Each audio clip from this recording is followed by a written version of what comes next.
মাসে ৮৫০ টাকার প্রতিবন্ধী ভাতা কিংবা ৫৫০ টাকার বিধবা ভাতা ফুরিয়ে যায় একদিন বাজারে গেলেই। আবার ভাতাভোগীদের তালিকায় নাম লেখাতে গিয়ে নানা ভোগান্তিতে পড়েন সত্যিকারের পিছিয়ে পড়া মানুষগুলো। গত কয়েক বছর ধরে ক্রমান্বয়ে বেড়েছে সামাজিক নিরাপত্তা খাতে বরাদ্দ, কিন্তু দরিদ্রতা কি কমছে? কাটানতে ৫,০০০-৬,০০০ টাকা লাগে, এই জন্য করতে পারি না। বিশেষজ্ঞদের মতে এই খাতে কাঙ্ক্ষিত সুফল ভোগ করতে হলে প্রয়োজন বরাদ্দ করা বাজেটের সুষম বণ্টন।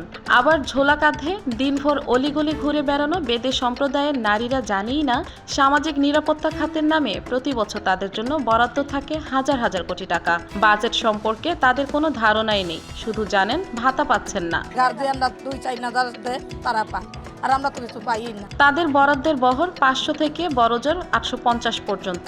সরকারের উনুনের আগুনটা ঠিকঠাক জ্বলে তো তাদের মতে বর্তমানে দ্রব্যমূল্যের ঊর্ধ্বগতির বাজারে ৮৫০ টাকায় কিছুই হয় না, ভাতা আরও বাড়ানো দরকার। ৮৫০ টাকায় বর্তমান বাজারে কি হয়? প্রতি অর্থ বছরই বাড়ছে খাতের বরাদ্দ ও সুবিধাভোগীর সংখ্যা। ২০২০-২১ অর্থ বছরে সামাজিক নিরাপত্তা খাতে বরাদ্দ দেওয়া হয়েছিল ৯৫,৫৭৪ কোটি টাকা। ২০২১-২২ অর্থ বছরে সেটি বেড়ে দাঁড়ায় ১,০৭,৬১৪ কোটি টাকা। এছাড়া ২০২২-২৩ অর্থ বছরে এ খাতে বরাদ্দ দেওয়া হয় ১,১৩,৫৭৬ কোটি টাকা।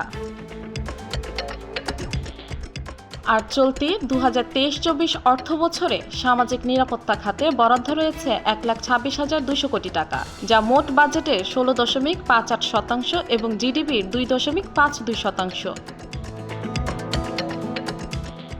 বৈশ্বিক অর্থনীতির গতিবিধি, মূল্যস্ফীতি আর কর্মসংস্থানের সুযোগ সৃষ্টি সবকিছু মাথায় রেখে আসছে বাজেটেও সামাজিক নিরাপত্তা খাতে বরাদ্দে অগ্রাধিকার ও ব্যয় স্বচ্ছতার নিশ্চয়তার সুস্পষ্ট নির্দেশনা থাকা দরকার বলে মনে করেন অর্থনীতিবিদরা।